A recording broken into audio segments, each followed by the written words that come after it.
What if the man of her dreams turned out to be her worst nightmare? Sophia believed she had found the perfect love, a charming millionaire who promised a fairy tale life. But she soon discovered that her golden castle was actually a prison. No freedom, no voice, and every step watched. When she finally found a chance to escape, the cruelest blow came. If she fled, she would never see her children again. Now, she faces an impossible struggle against a powerful man, a ruthless system, and the constant fear of never again embracing those she loves the most. How far can a mother go to rescue her children? It's a beautiful sunset, isn't it? Sophia turned around, surprised by the unfamiliar voice. A tall man with striking features was smiling at her. His gaze was intense, but not intimidating. The sea was reflecting the last rays of sunlight, tinting the sky with golden hues. "Yes, it's incredible," she replied, still bewildered. "I like to think that somewhere in the world someone is looking at that same horizon," he said. "I'm Amir." She hesitated for a moment before answering. "Sophia." The conversation flowed with unexpected naturalness. Amir said he was there on business, enjoying a short break. He spoke of his land, a place of wealth and tradition, of palaces surrounded by desert, where modernity and the past intertwined. Every word seemed to carry the promise of a new world. Over the next few days, their meetings became frequent. They walked along the beach, dined under candlelight, exchanged confidences to the sound of the waves. Amir's charm was mesmerizing. He seemed to know every detail about how to envelop her in that mysterious charm. "Have you ever imagined a life where every day seems like a dream?"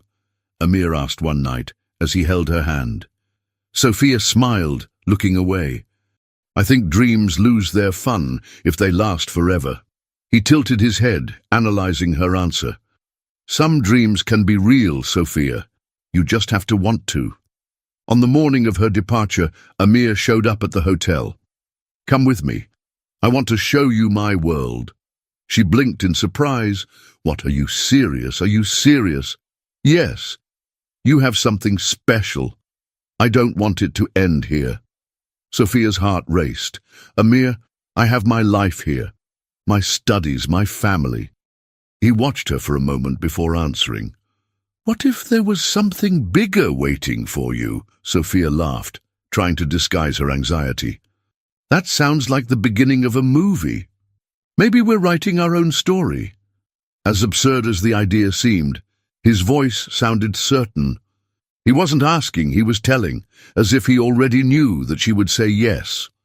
Over the next few days, she tried to ignore the idea, but her mind kept returning to Amir. He was an invitation to a different life, to a world she had never imagined would be hers. 2 weeks later, when her phone rang and Amir's name appeared on the screen, Sophia realized that she had already made up her mind. "Hi, Sophia." His voice was firm, enveloping. She took a deep breath before answering. "When should I pack my bags?" Sophia adjusted her seatbelt as the plane landed. Outside, the city loomed on the horizon, a sea of skyscrapers glittering under the scorching sun. Her heart was pounding. Was this a dream or an irreversible mistake? Amir was waiting for her at the landing, impeccable as ever. His smile was welcoming, but his eyes scrutinized her every move. "Welcome to your new home," he said, holding her hand firmly. The drive to his house was silent. Sophia tried to absorb every detail. The wide streets were lined with luxury cars, and the buildings blended the old and the modern. The heat was oppressive, but what really suffocated her was anxiety. When the golden gates of the mansion opened, Sophia's eyes widened. The garden was impeccable, full of lush flowers and sculpted fountains. The house itself seemed straight out of a fairy tale. White marble, imposing columns, giant windows that reflected the cloudless sky. As he entered, a chill ran down his spine. The luxury was dazzling, but something about the grandeur made her feel small. "This is unbelievable." "It's your home now," Amir replied with a satisfied smile. For the first few days, everything seemed like a dream. Amir showered her with gifts, jewelry, and luxurious dresses. He took her to exclusive restaurants and dinners with influential people. But there was something strange. She was always surrounded by security guards. "Can I go for a walk by myself?" she asked one afternoon. "It's not safe for you to walk around unaccompanied," Amir replied quickly, "but the city seems quiet." "Don't insist, Sophia. I just want to protect you." She frowned, uncomfortable, but decided not to argue. Then one evening, during a candlelit dinner, Amir took her hand. "I want you to be my wife." She choked on her wine. "I want to marry you. I want to marry you as soon as possible." Sophia's heart raced. "Amir, we've only known each other a short time." He tilted his head, analyzing her. "Time means nothing. What matters is how we feel." She looked away, uneasy. "Oh, what about my family? My friends?" "You can visit them whenever you want," he said, but his tone was unconvincing. That evening, he called his mother. "Mom, Amir wants to marry me." The silence on the other end lasted longer than it should have. "My daughter, are you sure?" "Yes, he's incredible. He looks after me." "What if he's just molding you into what he wants?" "Mom, think about it, Sophia. The world isn't always as kind as it seems." Sophia ignored the warning. The next day, she told Amir she accepted. He wrapped her in a tight hug. "You made the right choice." Sophia felt a shiver run down her spine, but ignored it. After all, she still believed that this was love. Sophia woke up to the sound of doors closing downstairs. She still felt strange in the mansion, even though she had been there for a few weeks. When she got up, she found a navy blue dress on the chair, accompanied by a note. "Wear this today. I want to introduce you to my family." The request seemed simple, but there was something in those words that sounded like an order. Over breakfast, she tried to disguise her apprehension. "Does your family know about me?" Amir smiled, but didn't answer right away. "They'll know today." Sophia realized that in Amir's life, things happened according to his wishes. In the evening, she put on the dress she had chosen and went down to the great hall. Amir's family had already gathered. The men wore traditional robes and the women wore discreet clothes with veils covering their hair. When she entered, the room fell silent for a moment. An older woman looked at her sternly. "So this is the foreign bride?" Sophia forced a smile. "It's a pleasure to meet you." Dinner was tense. Sophia's every move seemed to be analyzed. When she mentioned her career in the United States, Amir quickly interrupted. "Now your priority will be our family." His tone left no room for discussion. Over the next few days, small changes began to take place. First, Amir asked her to delete her social media. "You don't need these distractions," he said. Then her clothes were discreetly replaced with more conservative dresses. "I want you to dress with respect for our culture." Sophia tried to argue, but Amir always responded with a patient smile, as if he were explaining something obvious. Then, one day, she tried to go out for a walk alone in the estate's gardens. 2 security guards stopped her. "Mr. Amir's orders. You can't go out without him." When she asked Amir about this, he held her hand firmly. "Here, everything I do is to protect you." Sophia forced a smile, but deep down she began to feel suffocated. That night she called her mother. "Mom, I feel strange here." "What's wrong?" Sophia hesitated, but decided not to alarm her.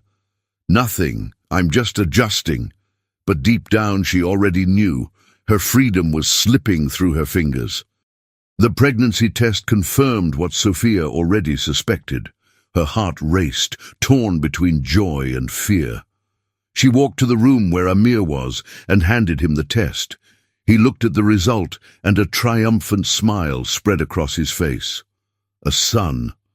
Now our family is complete. Sophia smiled, but an uneasy feeling accompanied her.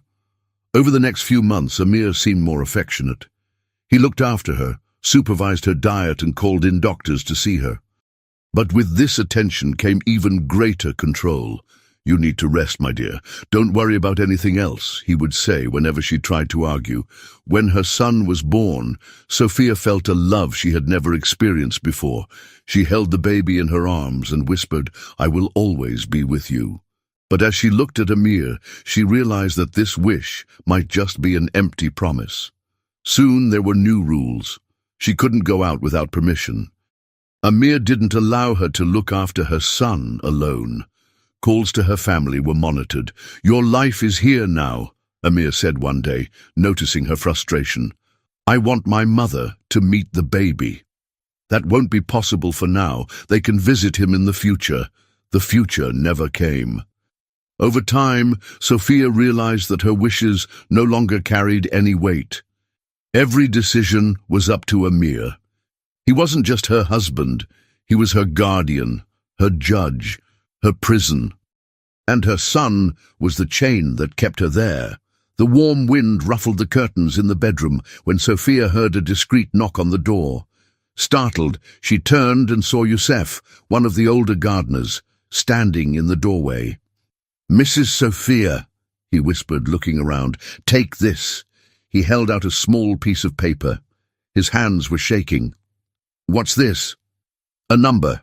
If you need help, call it." She looked at the note and then at the man, feeling her heart race. "Why are you doing this?" "Because I see your eyes. They're erasing who you are." Before she could answer, he quickly walked away. That night, sitting in the bathroom, Sophia opened the paper. The number was hastily written, but legible. Her hands trembled as she held the phone. She took a deep breath. She dialed. After 3 rings, a voice answered. "Hello?" Sophia closed her eyes, feeling tears welling up. "Please, help me. I want to get out of here." "Are you safe now?" the voice asked seriously. "Yes, but not for long. We'll help you, but you have to follow exactly what we say." Before she could answer, she felt a shiver run down the back of her neck. Behind her in the mirror, she saw Amir standing in the doorway. "Who are you talking to, Sophia?" She froze. He walked slowly over to her and took the phone from her hand. He looked at the screen, his eyes darkening. "What have you done?" Fear took hold of her. "Amir, please." He held her wrist tightly. "You'll regret this." Sophia barely slept that night. Her body trembled as she tried to calm her breathing. Every sound in the house startled her. Amir didn't speak to her again after taking her phone, but the look in his eyes said it all. The next morning he called her into his office. "Sit down." Sophia obeyed, trying to stay calm. "You disrespected me, Sophia," he said, his fingers drumming on the table. "And I hate being disrespected. I just wanted to talk to my family." Amir let out a short, cold laugh. "Don't lie to me. I know exactly what you tried to do." Sophia felt a lump in her throat. "Amir, I feel trapped. You belong to me," he interrupted, leaning closer to her. "And our children belong to me." Sophia's blood ran cold. "Our children?" He opened a drawer and pulled out a document. "If you want to leave, go. But they stay with me." Sophia took the paper with trembling hands. It was a waiver. If she signed it, she would never be able to claim custody of her children again. "You can't do that." Her voice came out weak. "Here, I can do anything." The tears fell silently. Her heart was screaming at her to run away, but how could she leave her children behind? "Decide now, Sophia. Either accept your life here or sign and leave on your own." She looked at the paper, then at Amir. Her world was falling apart in front of her. With a trembling hand, she held the pen and signed. The plane landed smoothly on the runway, but inside Sophia everything was in turmoil. As the passengers got up, she remained seated, staring at nothing.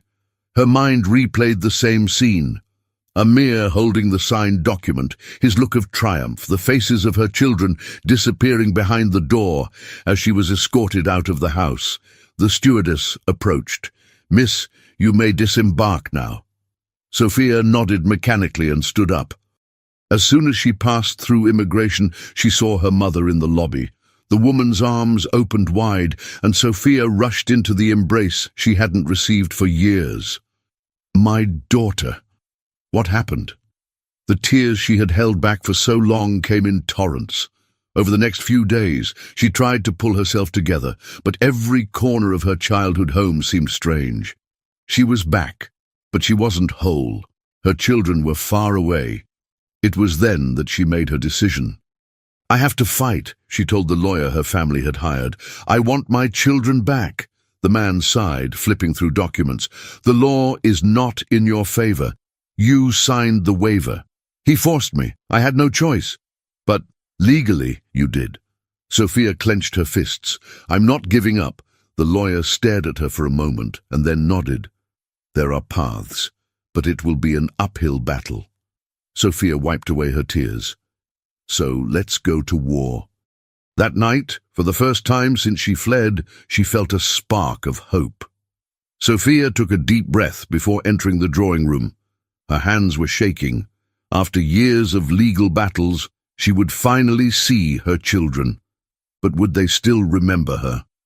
The door opened, and 3 small figures appeared. Liam, the eldest, held his sister's hand. The smallest, Elias, was staring at the floor. Sophia's heart squeezed. They seemed bigger than in her memories. My loves. Her voice faltered. No answer. She fell to her knees, trying to hold back the tears. I've missed you so much. Liam looked at her suspiciously, his gaze filled with something she'd never thought she'd see. Resentment. You left, he said, his voice harsh. The words hit Sophia like a blade. I never wanted to go, my love. I had no choice. Little Elias tugged at his brother's shirt and whispered, Is that really her, Liam? The boy hesitated. She used to sing to us. Sophia's heart raced. Yes, my love. You are my sunshine. Remember? Liam's eyes widened. Mom. Sophia opened her arms and the children ran to her. She held them tightly, feeling the little hearts beating against her chest. I've never stopped loving you. Never. Hannah looked at her, frowning. But Dad said you abandoned us. Sophia closed her eyes for a moment, feeling the anger boil under her skin. I would never do that. I fought every day to see you again. Liam studied her for a moment, then nodded slowly. I missed you, Mom. Time flew by. Between laughs and hugs, hope was reborn, but soon the clock struck the end of the visit. I don't want to go, whispered Hannah, wrapping her arms around her mother's neck. Sophia swallowed her tears. I know, my love, but I promise, I'll fight, I'll bring you home. And as she watched her children being taken away again, she made a silent promise. This war wasn't over yet. Sophia had been staring at the phone for minutes, hesitating. Liam's words echoed in her mind. Mom, can we move in with you? That request changed everything. She took a deep breath and called her lawyer. We have a chance, she said as soon as he picked up. Explain. Liam and the others want to come with me. If they express this to the court, do we have a legal argument? The lawyer was silent for a moment. This could be our best strategy, but it won't be easy. The court favors the father. I don't care, Sophia muttered. And I'm ready to fight to the end. The following months were a whirlwind of hearings, documentation, and interviews. Amir didn't stay silent. She abandoned the children, argued his lawyer. Sophia felt her blood boil. He forced me to sign that document. The judge raised his hand, asking for order. I want to hear the children, he said. What do you want? Liam looked at his brothers before answering. Your Honor, we want to live with our mother. The court fell silent. Sophia's heart raced. And why do you want that? Asked the judge. Liam took a deep breath. Because we miss her, and we want to know her world. Amir's gaze hardened. Sophia clasped her hands in her lap, holding back tears. The fate of her family was about to be decided. Sophia held her breath as the judge adjusted his glasses and looked at the papers in front of him. The silence in the courtroom was suffocating. After considering all the facts presented, he began, his voice firm. "This court decides that custody of the children will be shared between the parents." Sophia's heart stopped for a second. "The children will spend half the year with their mother and half with their father," continued the judge. She covered her mouth with her hands, holding back the tears. She had succeeded. It wasn't a complete victory, but it was a start. Across the room, Amir stood up abruptly. "I'm going to appeal." The judge kept his tone firm. The decision was made. Sophia felt tears welling up. For the first time in years, she would have her children back. As she left the courtroom, Liam ran up to her. "We did it, Mom." She hugged him tightly, smelling the scent of her children, recording that moment in her memory. A few days later at the airport, Sophia held her children's small hands as they passed through the boarding gate. "Where are we going, Mom?" Elias asked. Sophia smiled. "Home, my loves." The plane took off, and Sophia looked out of the window. The country that had been her prison was now behind her. She closed her eyes and whispered to herself, "We'll never be apart again." And for the first time in a long time, she felt truly free.